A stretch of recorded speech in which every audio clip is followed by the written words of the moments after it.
Sri Ram, Jai Ram, Jai Ram. Hi, I'm Dennis Hawk, and welcome to the Revival Podcast. That's right, Revival. I'm not going to try to spell it because it has some threes in it, but here we are. Now, for the past year, this podcast has explored the intersection of ancient wisdom and modern life, how they impact one another. And we've had conversation with musicians, yoga teachers, healers, storytellers, and spiritual seekers, all asking really the same question, which is how do we create a more compassionate world? And today I'm especially excited because we're beginning actually a whole new chapter. And I'd like to introduce my new co-host, Sheila Rose Pociask. I got it right? You did. All right. Sheila isn't just a question asker, by the way. She's a fellow traveler. Someone who deeply understands the power of music, community, and how spiritual practice transforms our lives. And over the past months, we shared conversations, a lot of them up and down the road to Oshkosh, Kirtan, and a vision for the revival and what it could become. We also share a harmonium. That's right. Sure, there. And together, we want this podcast to be more than just interviews. We want it to be a gathering place, a place where people of different traditions can sit around the same fire, learning from one another, singing together, laughing together, sometimes crying together, and discovering that which unites us is better and bigger than that which divides us. Yes. So Sheila brings wisdom, curiosity, compassion, and a wonderful ability to ask questions that we're just thinking about. I know that she's going to enrich our conversations. And so I am so excited to bring you on board this podcast, which has been a blast so far and is going to continue to be that way. So can you tell us a little bit about you, but also what brought you to this adventure? Well, where to start? So yeah, I've always been on this journey, I've realized, and it's mostly a journey of coming home to myself and finding home in myself. And so, yeah, it was through a series of synchronistic events and me following my intuition that brought me to find Kirtan through, I think, friending you on Facebook, and then, or I attended an ecstatic dance event that I think led me to have mutual friends that found you on Facebook, saw something about the revival, attended a Zoom call that I initially felt a lot of resistance to, which I find is interesting. Yeah, you did have a lot of resistance at first, didn't you? Yes, like I distinctly remember, and it's that was a really important lesson for me in discerning intuition, where certain things I felt intuitively and very heart drawn to it, but then something in me was really resistant. Like, I think it was kind of the mind being like, I don't know, you don't even know what Kirtan is, like, you probably aren't going to be into it, it sounds kind of like not your thing, like, why are you wasting your time on this? But regardless, I felt drawn to it, and at that point was very much in a place along my journey of learning how to follow my path, that I felt that God, the universe, whatever name you want to give it, was guiding me along. And so I went to the Zoom call, and then that led me to learn a little bit more about it. And you invited me to attend one of the public events that you guys were having. Mhm. And then I initially also said no to that. Yeah, you did. And I felt like, well, yeah, here's this old man, asking this young girl, giving you a ride to the Right, and at event, the time I didn't have a car, so this was even I'm more of an running awkward. I'm running all this through my head, and my shame triggers are all there. You shouldn't have done Right, that, right. And then you said no, and then I thought, oh, okay, but then you did kind of a turnaround, Yeah. Like the and next month, it was very interesting, where I think too, I realized that there was something about the timing of where I was in my journey. Like the mhm, universe was like, you're not ready for this. Cause I was in major hermit period during that time before I found Kirtan. Was like, I was living with my dad. I had no car. I had no income. I had no way of doing anything. And that was kind of really all I could handle at that time, because I was still mhm, very much healing from burning out and just taking this time that it was kind of like a forced sit down of like, all right, you're going to have to really sit with yourself and marinate in your own energy, because there is no way of getting any other energy around you besides you and nature and a little bit of family. And like, you're going to have to figure out, get really clear on who you are and what you actually want as your life, untainted by like world or other people, even well-meaning, because like I'm very sensitive and kind of sponge like, where like it was very easy for other people to influence me, and then I would think like, oh, maybe that's what I want, and mhm. that had led me off many various like wrong paths, where as in wrong, not the life I was supposed to live, but they were all good lessons that I needed. Right.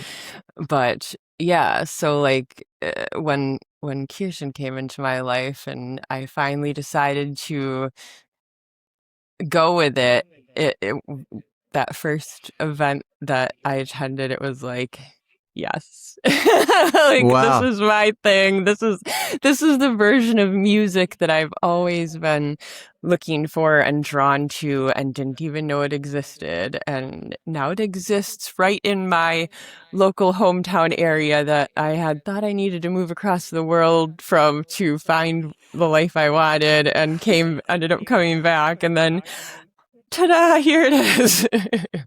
Well, that's yeah. I could go down a road on that, but you were in Saipan, right? Yes. And you had your own business, Mm-hmm. and you really went through a burnout, total toast burnout, and that Mm-hmm. Yeah, for pretty much the and then second time. well, I we've talked about this before. The circle, Yep, I we know, like our you know, journeys mirror a lot in terms of yeah. this I mean, you kind of go cycle. back and back and back until we learn, I suppose, that lesson that we need to learn from it, but Mm-hmm. or lessons, Mm-hmm. over and over again. But so you were Exactly. coming back from burnout. You were Mm-hmm. toast. Um, Actually, I wasn't too far from where you were, because I had burned out from doing road music in Mm-hmm. 2020, 2021, and I had made a decision to stay home. And that was a big deal for me. It's like I always thought that it was out there. Mm-hmm. I have to go out there to get it. And Right. and then I just sort of I I had a breath of some good conversations with my wife, and decided I sold my gig car, and Mm. which was huge. It's like that's the Yeah. end of that, Yeah. and here I am, uh, and and I think I was probably when we met, we probably weren't too far apart in terms of our No. this burnout. Yeah, I was actually going to say, I think it was right around 2021, between 2020 and 2021, that I started kind of realizing I had burnt out, and like things were coming to a conclusion where I was at, and that I needed to make a change. And then I don't think I made it actually back here until 2022-ish, but it was a long process to move back across the world and figure everything Yeah. out, like where was I going to live, how was I going to live, all of that. So yeah, that's interesting. That is, I don't think we ever really No, we talked haven't. about that specifically, but we were like, yeah, it's like the same time cycle. Yeah. Well, and I think for me, when I look at my journey to kirtan, I mean, I came out of a folk rock tradition, playing Native American flutes and making them, and I met this woman named Wah, Mhm. and I got to open for her, and she was a kirtan leader, and I'm doing my thing, and so Mhm. I opened and did my thing, and then I listened to this mantra music for the first time, and it just drew me in. And then I got to listen to a singer named David Newman at the same studio in Oshkosh, Wisconsin, and I was drawn in again. I got to run sound for him, and he mentioned this kirtan school that he was doing, and I went down to Florida for 10 days and spent 10 days with him and learned to do kirtan, and I've been doing it ever since. So that's like 17 years ago, I suppose. Uh, and and it just grabbed my heart somewhere. And I think as I've watched you and I see the smile on your face, I think I think it must have done something similar with you. Am I right? Or Yes, I was just gonna say it's interesting how you described it, like it drew you in and it like grabbed your heart. 'Cause that's how it was for me, where I don't even know how I ran across kirtan music on YouTube, but I started listening to like Sam Garrett's music, mm-hmm. and there was just something about the mantras. And I usually have a really hard time learning song lyrics, and for some reason I could learn these Sanskrit mantras really easily, just like listening to them phonetically.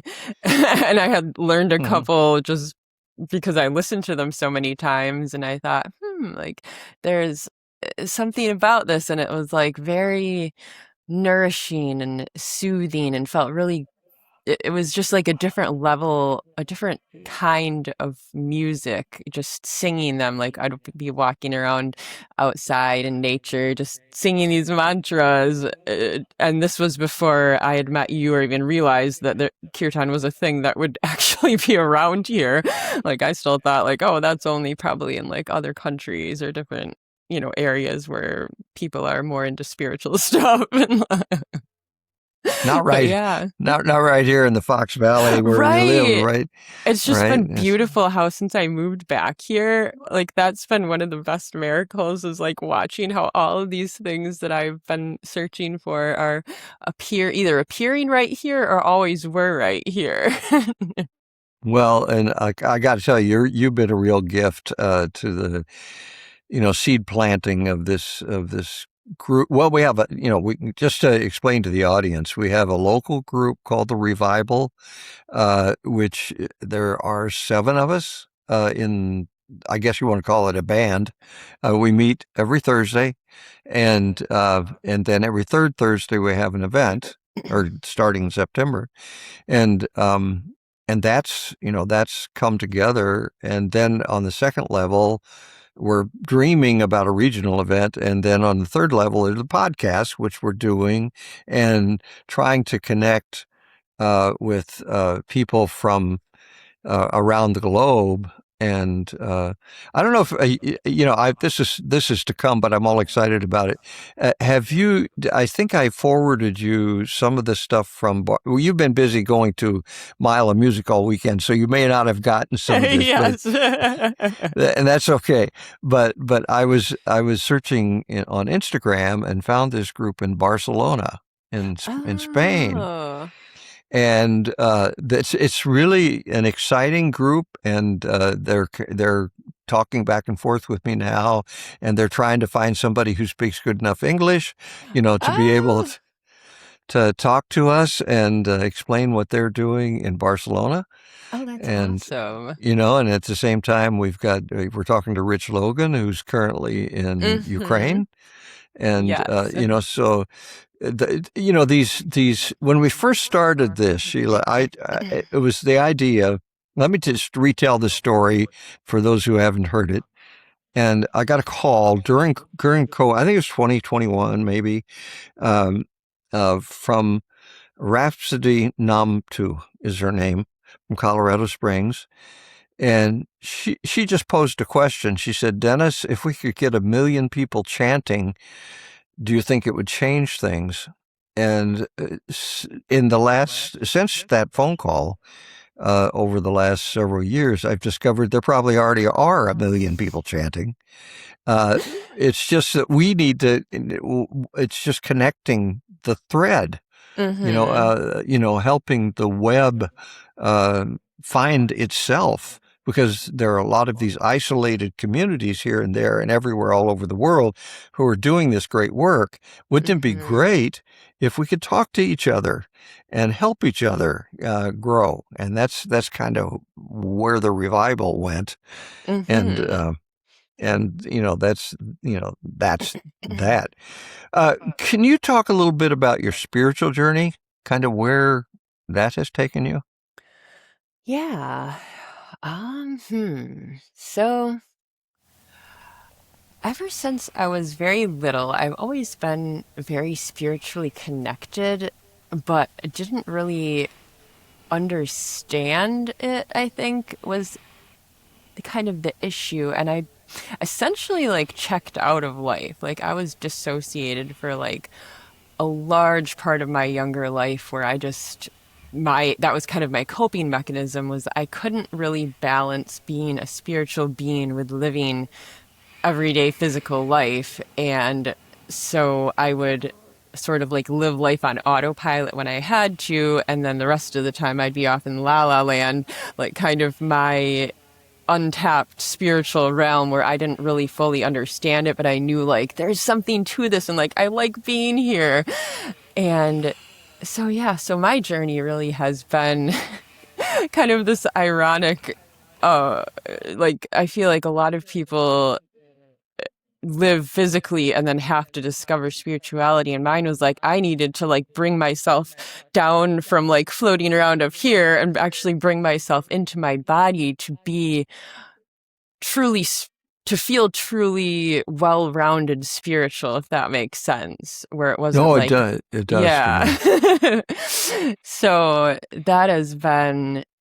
that's basically my journey in a nutshell. There's of course a lot more to it, but kirtan and singing and finding my voice and like the ability to talk and converse and connect, because like in the past like this would have not been possible. Like I could not have a heartfelt authentic conversation with anyone. I like literally didn't know how. I didn't have the physical capability to do it. And that was kind of what I discovered while I was in Saipan. Like I feel like the ocean and the island were almost like Mhm. different mother archetypes to me, and they opened me up and like finished raising me in a way that like taught me those things that are kind of intrinsic parts of being human, but I just didn't really know. I didn't come into the world knowing them for some reason. Right. Now, were you raised Catholic? Was that Yes. was your upbringing? And Yes. then, as you described it, you were kind of dissociated, so it probably didn't make Hmm. sense until you got into your body. Uh, Right.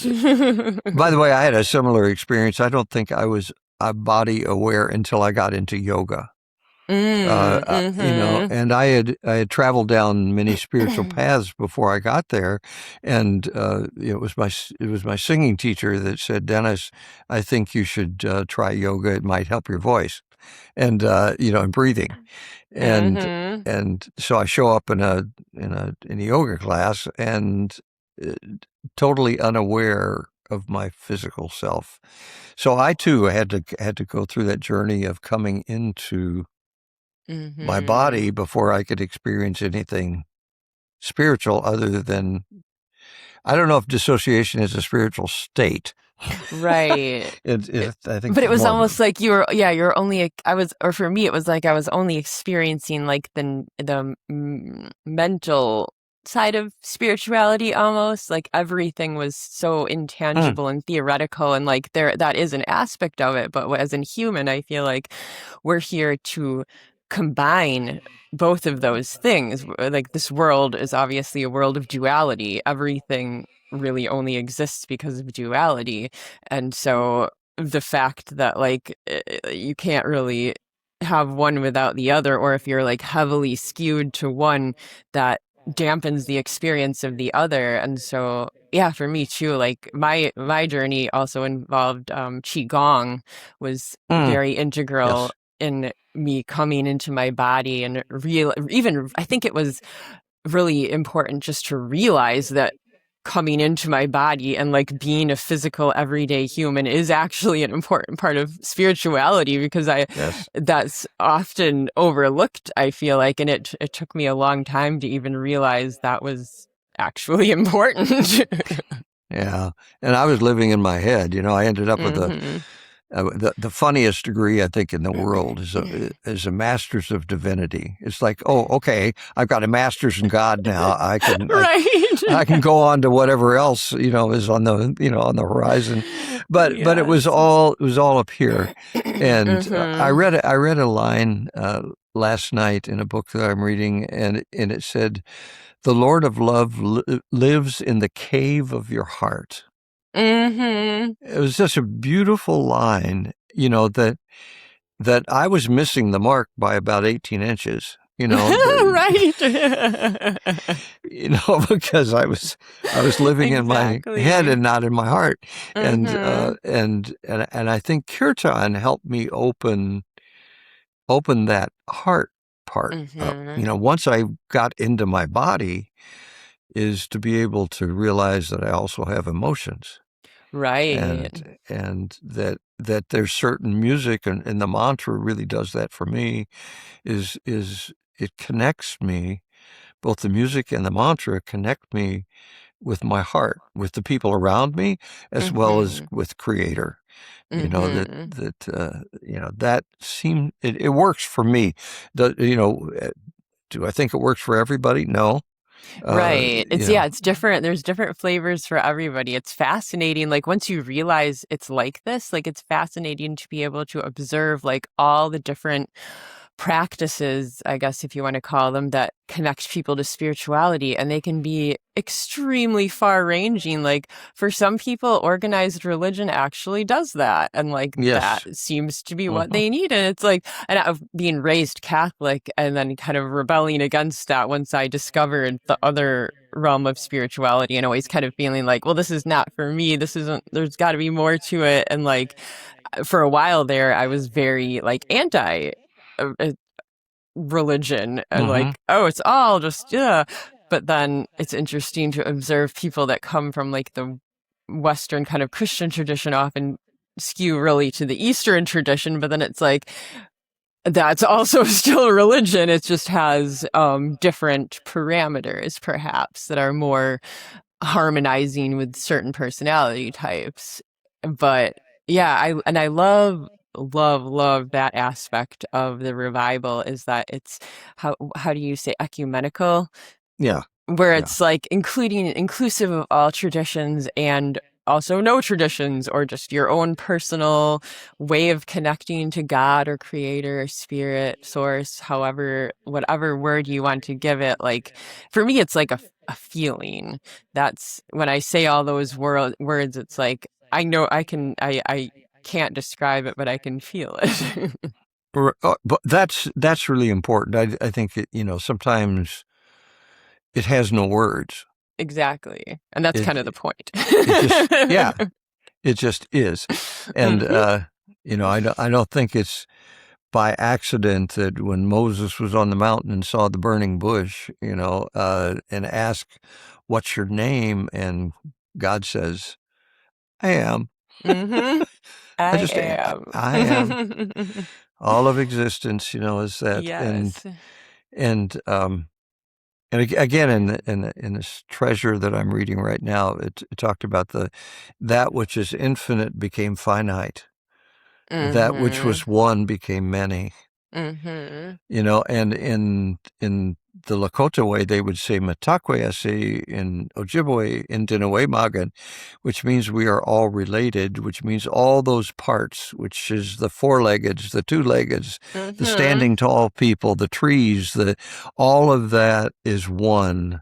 and we are Yes. part of that one. I'm sorry to get preachy on you, but No, I just love don't. that. Like that actually was part of, I think, what almost confused me in a way when I was younger, because I felt that like Mhm. everything is one, but I didn't know what I was feeling. And so it has helped along my spiritual journey to be able to define that or have it described in various different ways from various different traditions that all kind of have their own way of saying that same thing. Yes, yes. And once you realize they're all talking about the same thing, it's like, aha, okay, yeah, like nobody has to be wrong. It's nobody has Yeah, to be right. Like it's just different ways of describing the same thing. yeah, the same reality. Hmm. And now, how did music become part of your life? Well, interestingly, because I was very repressed when it came to music. I've always loved music. And interestingly, one of the meanings of my name is musical. Mm. So, and I've always known that, and I've always felt very connected to music. But other than taking piano lessons as a child, which I simultaneously loved and hated, because I loved the musical nature of it. I hated like the you must practice and play these songs like this and like memorize them, and like that just did not resonate with me at all. And so basically, when I got older, I threw it to the wayside, totally forgot about it. And it wasn't until I moved back here and moved in with my dad, who still had the piano at his house, and something in me was like, like I wonder if I could just play that, because after having my spiritual awakening in Saipan and becoming just more open to life and realizing I just want to be in this state of like openness and receiving and just following my path of whatever it may be, I'm going to be happy with it. I don't feel like I need to be this certain way to be me or successful. I'm just going to be like curious, like, who Mhm. is this Sheila creature? Like, I'm just going to like be interested in what things catch my fancy or what things I feel like doing, instead of being judgmental or wondering what might people think if I do that, or what if I'm not good at that. And so I just started freestyle playing the piano for myself because it felt good, and suddenly realized like, this is the music I like this improv freestyle, like it's emotional. I was like playing out emotions really to begin with, because I was going through a lot of emotional turmoil and ups and downs and processing. And so like when I felt like I needed to let something out, I would just like sit down and like play it. And like sometimes it would sound kind of crazy and dissonant, but I realized that was one of the beauties of piano, and but also probably all instruments, is that the the resolution of the dissonance is what feels so good. And so Mhm. you can't really like make a wrong note if you are doing it that way with that mentality. Well, and you recorded some of that on Facebook, and I'm Mhm. watching this, and I'm thinking, gosh, I wonder if she could play harmonium. Right. And so that's going through my head, and it's like, okay, let's see where this this all this thing evolves. And Hmm. have you been surprised at your journey with the harmonium and playing and Yes. singing? Very much so. Like that was another one of those like, I'm gonna have to like hold myself in this position of just being open. When you asked me to do it, it was like, I would love to do that, but all of the judgmental parts of me wanted to Oh, jump in and be like, oh my God, yeah. no, that's like way too much commitment. That's going to be way too hard. You're going to be like in the band. People are going to be looking at you. Like you're going to have to be doing it right. Like that's not the kind of, music you like doing. You actually have to like memorize songs. Like, no. But I just went with it and was like, and that, like, I am so grateful for you and your Well, encouragement. thank you. And yeah, like that was extremely transformational. Like that brought me to the next level of music, where it's like I now have this instrument that it's perfect for me. That I feel like it's interesting that it's like an integral part of the band, but it's not like a front facing instrument. It's like the breath in the background. And No, I I always, love that about I it. always say it's the glue. Yeah. It's just like the glue that holds everything together. But Yes. what was interesting about this, because here this happened in, during the time you and I are at our lowest ebb, this Mhm. friend of mine decides to sell her harmonium, and I Mm. had one, and it's like, well, boy, oh boy, that's a good price. It's like, and couldn't do it. And Cindy said, my wife, she said, I'll buy it for you. Oh. And so then I have two harmoniums. And so then Sheila comes along. I say, here, take this one, and go with it. And you Yeah. have, it's been Yes. uh, Yeah. it's I been am a, so eternally grateful for that. It has been just on multiple levels very healing and empowering for me, not only just to learn it and it's been interesting like how quickly I took to it, and like how it was like the Mhm. mantras where I'm like, I don't know why this is actually so easy for, like, in a way for me. Like it took a lot of practice and figuring it out, but it was just like it felt natural, like the path was already open in that direction and I was just flowing down it. And it was a very good experience to feel and and remember and recognize, like, that's what this feels like, so I can apply that feeling to other situations as well. So on a personal level, the mantras have been important to you in Kirtan, Mhm. but we've also there's started to build over the last year a community Mhm. around the songs, Yes. especially the 7 people that come, that are committed to come. They show up, no matter what the weather, there they are. Although the tornado and bad Yeah, air have kept us and the at heat.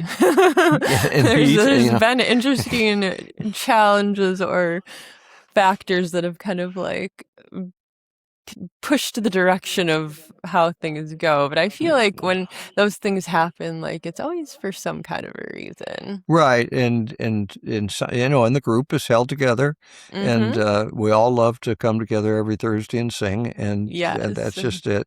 And we do an instrumental Yep. practice right in the space where you are right Yeah, now. right here now, which has been lovely to move it over here. And that's also been a new wonderful experience for me because I never used to be comfortable hosting people or like having people over. It was like an extremely stressful experience for me. And interestingly, when that got suggested, I was like, yeah, that'd be awesome. And it's been super fun, and like I really enjoy having you guys over here. Well, that's fun. And so on Thursdays, during the day, noon to like 2:30 or so, we do our instrumental practice right there, and then we go to a place called, for those 1,300 of you that may not know where we are, that we're in Appleton, Wisconsin, and there's a place called Float Light. How would you describe Float Light? Oh, well, it's definitely multifaceted. I mean, their primary thing is the sensory deprivation float tanks, but yeah, it's a whole experience just walking in that place. I feel like it's just like immediately like you're like on a different planet. Right, That's a good way doesn't to it? describe it. You like go through a portal into float light land. It's just immediate like whew. Yeah. Yeah, you walk down the hall and the music's playing and the lights are just right, Mhm. and there's all this Yup. stuff, and it's like, oh my God, where am I? And so it's been beautiful. It's owned by Jonathan Rogue, and he's Mhm. part of our band, and so he's opened the door for us to practice and to do events there. So that's awesome. So we have a Mhm. home. Uh, Yes. we have a home. We have a 7-piece band, and what's different about, I think, what we're trying to do that's different than what I've experienced sometimes in past is that Mhm. we're not a performance band. We don't perform, Right. we show up and do our practice and invite others to be part of that practice. That's it. We're not worried about mistakes. We're not worried about doing it perfectly. We're just there to show up. In a lot of ways, I would say it is a yoga practice. First of all, it's bhakti yoga, but Yes. I remember every day I would show up at what was then Midwest Power Yoga. And I would do my yoga practice every day. It would be different. Every single day, it was different. Sometimes I would fall out of a pose. Sometimes I could do it perfectly. Right, yes. But that's the way we approach the music. It's like we just show up, we do what we do, and we have fun, we feel it, and we support each other, and we come out the other end sometimes laughing because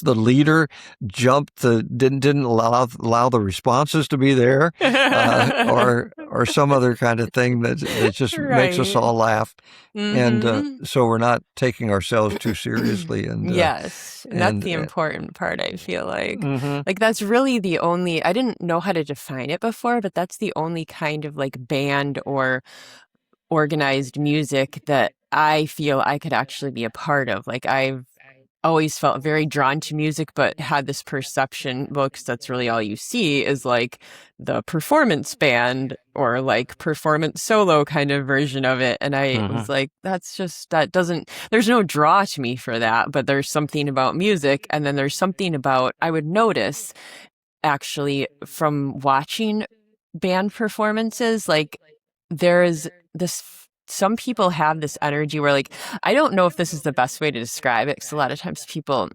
misunderstand, but like to me, it's like they make it look easy.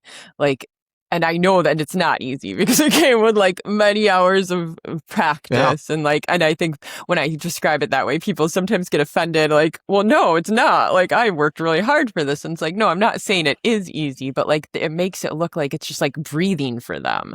They're not putting any like effort into it. Like, I got to make this good. And then there's that version too that's all like about sort of like technicality and like making it look really nice, and like that doesn't give me that kind of feeling, but the just letting it flow, letting what's in you naturally come out version of it, I've noticed that you'll even see in performance bands. I was like, that's what gets me and like strums the guitar strings inside of my body and like makes me feel like and that is what Kirtan does for me, I've realized, and sort of like the whole concept of improv, and like just that sometimes the mistakes and the just messing around stuff that's often the best thing. Yeah, out of that often comes, things that we would never have anticipated, and they're good, because we've allowed ourselves to not be, we're not holding on to anything. It's really letting go, and so just let me ask this question because I'm curious. As you look at, because you're the I won't say new kid on the block because we've been working together for more than a year. Yeah. But in terms of the podcast, you are, and so as you look at the podcast, what would you like listeners to be aware of? What are we giving to them? What are we giving to our listeners? Well, just off the top of my head, the first thing that popped in was sharing our journeys, because that was so helpful for me, was just hearing from other people like, this is normal. Like when you feel like this or go through this or have to go through this experience or learn these things or like don't know these things yet or are seeking or just all these things, like this journey is normal. All these things are supposed to happen. And it was basically through this sort of environment of just sharing like, hey, this is how I got here and this is how I feel about these things. And then it'll be certain things that others will share that will sort of ping with other people. Like, oh yeah, that I was wondering, like, I thought maybe I was crazy or like, somebody else actually noticed that same exact thing that I noticed or resonated with this thing in the same way I did. And it just, helps us, I think, connect and appreciate our humanness intermingled with our spiritualness, and just kind of mixes it all together. Like, to me, it feels like, I don't know if you've ever heard of the practice of just like shaking your body to like process emotions. And like, I'm sure Yep. like that is like with Qigong and yoga, like Qigong, they do the like that along the meridians and stuff. And like, this feels like sort of a conversational version of that, where like we're shaking it all up together, shaking up our spiritualness and our humanness in like a snow globe so that it stays evenly mixed together. What a beautiful image. You know, I've done you because I was a psychotherapist for 20 years. That was part of my job. I have found, this is just a personal observation for myself. I have found Kirtan to be, for me, I'm not going to dump this on everybody else because, you know, again, it's not, so when I first got in, let me just digress. When I first got into the 12-step program, it was like, this is the only thing that works, and it works for me, so it has to work for you. Well, it ultimately it didn't. Yoga and Kirtan did for me. So I'm not about to say, go this way if you're in recovery, or if you have, mental, emotional issues or trauma resolution, blah, blah, blah. It may work and it may help, and it may be one tool in your toolbox as you're moving forward. It's certainly been helpful to me. And as you're describing it, Sheila, it's been helpful for you. It's kind of intermingled a lot of the, sort of trauma resolution stuff that you've been working on with song. It's like, okay, let's just sing it. Exactly. Let's sing our pain. Let's sing our joy. Let's sing our emptiness. Let's sing our loneliness. Let's sing our, whatever it is that we've got going on. Let's sing our mother. Let's sing our father. Let's sing our brother. Let's sing our sister. Let's sing, and there's something that happens when we just open up and allow that to be. And I'm just trying to reflect what I just heard you say. And I don't know if I did it accurately, but I did it the best I could. Yeah, that's actually a very good reflection of it. I love doing this, like listening and reflection of others, because like oftentimes when others reflect back to me what I said, I am able to actually look at it, because when I'm expressing myself most authentically, it's like I almost can't really like pay much attention to what I'm saying. I just have to like let it out. Like, it's not like letting yourself just be like an open channel for source to flow through, like playing your instrument. You're the instrument in the air, letting your job is to like open yourself up to let the air flow through you as best as possible. And then it is nice to, others kind of like allow you to look back at the tune that you're playing and be like, wow, that's amazing. That just came out of me. Well, that's like I'm in front of me. I have our mission statement, and so this is me wrestling with stuff, and of course, because it's me, and that's where I start. I always start from the cognitive place, and so I said, well, and I bounced it back and forth with everybody, and you guys, we all kind of agreed. This is kind of us. Our mission is to cultivate community through song, awaken the heart, nurture meaningful connection, and inspire compassion in ourselves and the world around us. That sounds pretty good, right? It does. I thought it sounded real good. And then Jonathan Rogue, who's part of our group, he just kind of throws his hands in the air and he says, "This is your invitation to sing." Yes, well, I love that so much. And that's really, it's like, oh, don't overcomplicate it. It's just, this is just your invitation to sing. And what does that mean? Boy, that's a big metaphor. What does it mean to sing? That is true. Dig on that for a while. Right. It's more than just opening your mouth and having sound come out. Right. How do you sing your pain? How do you sing your joy? How do you sing, all of that? Um, Exactly. and allow it to be there. And I don't know about you, and maybe I'm over talking, but because I don't get to talk about this much, No, but yeah. is what Kirtan has meant to me is like we're in a safe place, a safe environment with safe people, and Mm-hmm. I'm able to allow the most vulnerable part of me, my voice, Mm-hmm. to be out there, knowing I Mm-hmm. won't be judged. It's just I'm able to call it out, and you guys respond back, and everybody's part of the band, and it's a beautiful experience. I can't tell you what it means when 'cause you're starting to do it, so you get it. What it means when you call it out, and this whole Yeah. group, this wave, Mm-hmm. That this is wave. so powerful. Like I actually have a very distinctive memory, I think when we were practicing at your house, and I think it was just you, me, and Jonathan at that point, and I was just starting to learn the Mahadeva song, and I was leading it by myself, and I just had this like kind of snapshot memory of being like, wow, like just yeah, the experience of having people sing back to you is like, oh, I this know. is like empowering and just like a whole new kind of energy. That's beautiful. Yeah.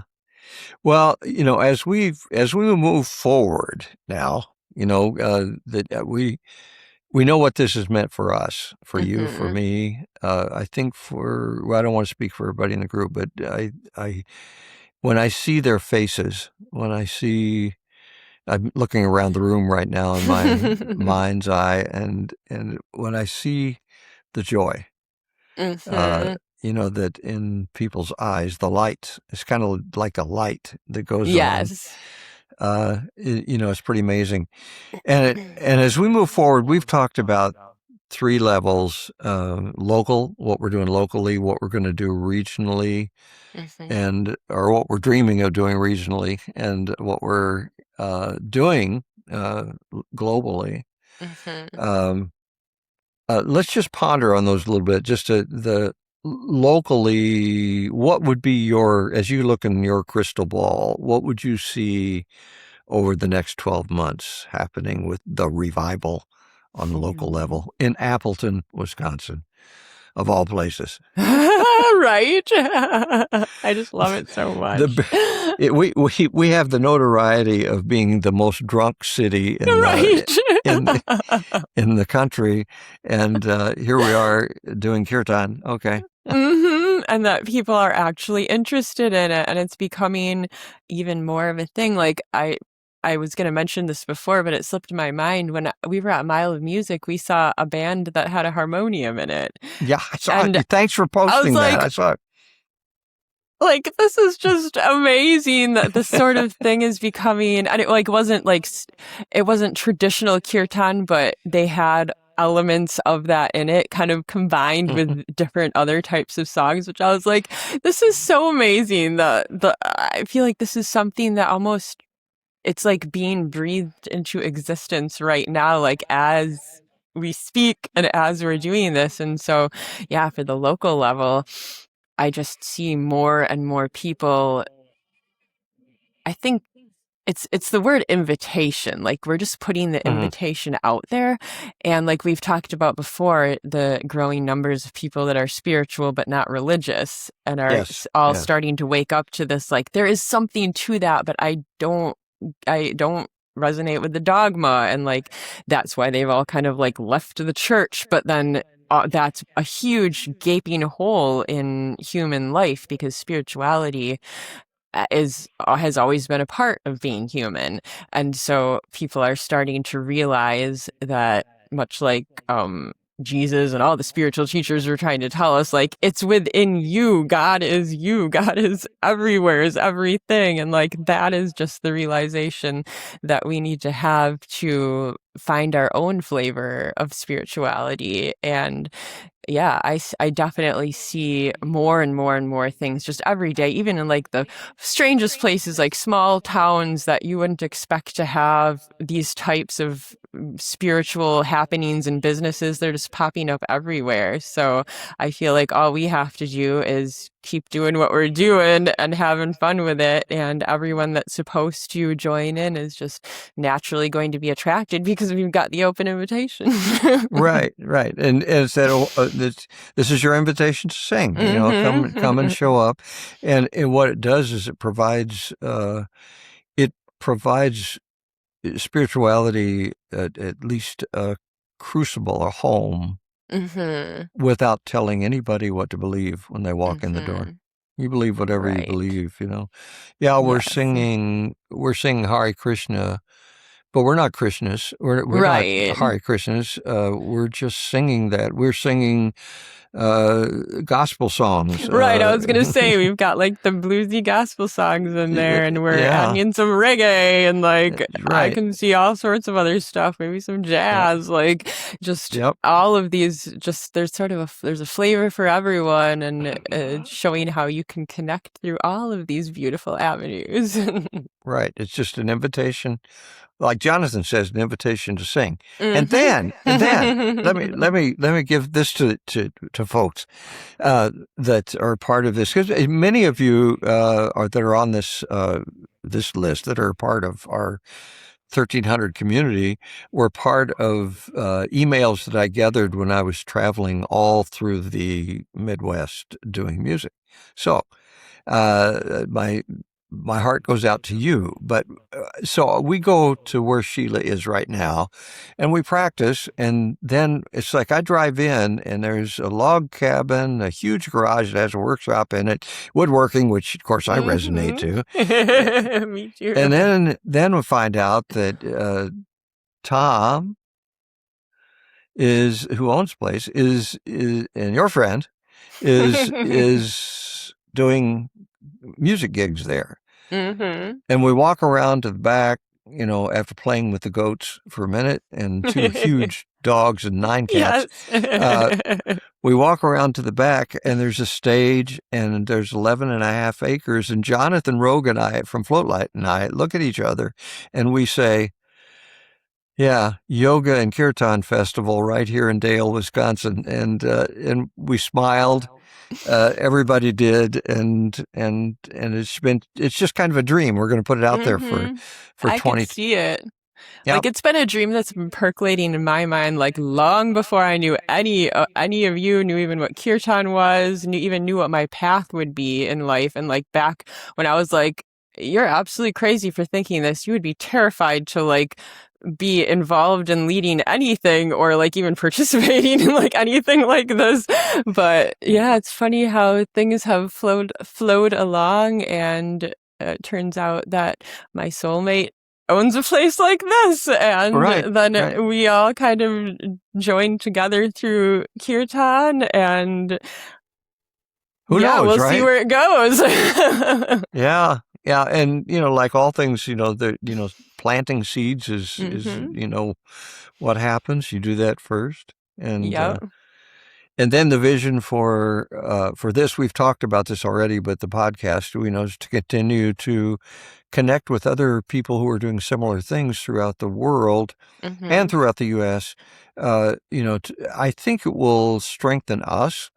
And we're going to learn a lot from how other people are doing things, and make friends. I was so excited, and I'm back to this thing in Barcelona, but this young man introduces himself. His name is Israel, and he says, well, because he has to use a translator. Yeah. So he said, I think Drew is, he's the best English speaker we've got, but he's visiting his family in Atlanta. And I thought, oh no, he said Georgia and first. And I thought, well, Georgia is also a country. Yeah.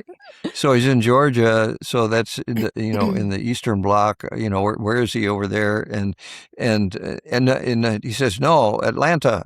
Georgia, and so he's American, but he's living in Barcelona, I think, and so I'm just so excited when we start to make connections like this, as to what energy that's going to give us and what Mm-hmm. energy we can give to them and encouragement, as we go with with the podcast and as it grows. Yes. That just excites me. And, Mm-hmm. I think as we move forward. Okay. You have any final words for everybody as we close this out? Oh, goodness. Ah, just as you're talking about the global aspect of it, I was having some realizations of how I've always been very globally drawn. Like, Hmm. that's kind of part of what caused me to like move to the other side of the world and always feel like my home has to be somewhere else because why do I feel so drawn to like some other places in the world? But then obviously I came back around to like my roots here, Hmm. but that global part of me is still a thing, that doesn't just disappear, and it like wasn't it was there for a reason. And so yeah, just the beauty of how when you just let life flow through you and approach everything with curiosity, including curiosity about how you feel about things instead of immediately deciding you know what they mean, just feeling and then acting in the direction of what smells right, if that makes sense. Like, that's kind of how I've come this far, is like, you don't take a step until the path appears ahead of you, but it's only appearing oftentimes one step ahead of you when you're living like this. And so your mind wants to be like, I want to see exactly the future. Like, how is it going to work out? Is it going to be successful? Otherwise, I'm not going to do it. And like, but this way, it's like, no, it's not about that. It's about just taking each step as it appears, but following that scent, because your eyes are kind of closed as to what's up there, but it smells good up there. So I love that. I love that. I need to smell better. I think my dog, my little Airedale puppy, that's the way he communicates. She Right. communicates with me. She always has her nose right up to my nose, Mm-hmm. And we can learn that's so much from the animals like that. absolutely. Now I'm going to close this out, Sheila, but please stay on because we're good. We want to talk afterwards. But Mm-hmm. so in closing, let me go back to where we were at the beginning. Mm-hmm. That for the past year we've been bringing people together, and we're going to continue to do that. We have Rich Logan, who's already said yes to coming on board. I hope to get my friend Piper Lori Parker. She's also set up a yoga studio in Prague, and that'd Ah. be great to check in with her. I used to work with her at Zen Yoga Garage in Chicago for a number of years, and which is also where I met Rich Logan, and who's Mm. in Ukraine, and our Barcelona people, and that's just it's exciting just to see where all this will go. But we're going to continue. Mm-hmm. What we're doing is that intersection of the ancient wisdom and the modern world. There's Yes. when we can connect those two, there's something magical that happens, and that's what we're doing with the revival. So Mm-hmm. stay tuned. There is much more to come. And by the way, if you Mm-hmm. didn't know it, we're I always forget this. It's like, okay, I'm going to advertise the fact that I make Native American flutes, and Yes. and as a matter of fact, I'm working on one that's way big long. It's about 4 feet long. That's a Whoa. bird. It's a bird flute, and I'm working on that right now. So Wow. lots of good things to come. I've been making flutes for a long time. I made about 1,100 of them, and so if you're interested in the Native American style flute, contact me. In the meantime, Sheila, thank you. Thank you, Thank Dennis. you. And namaste. Namaste. Sri Ram, Jai Ram.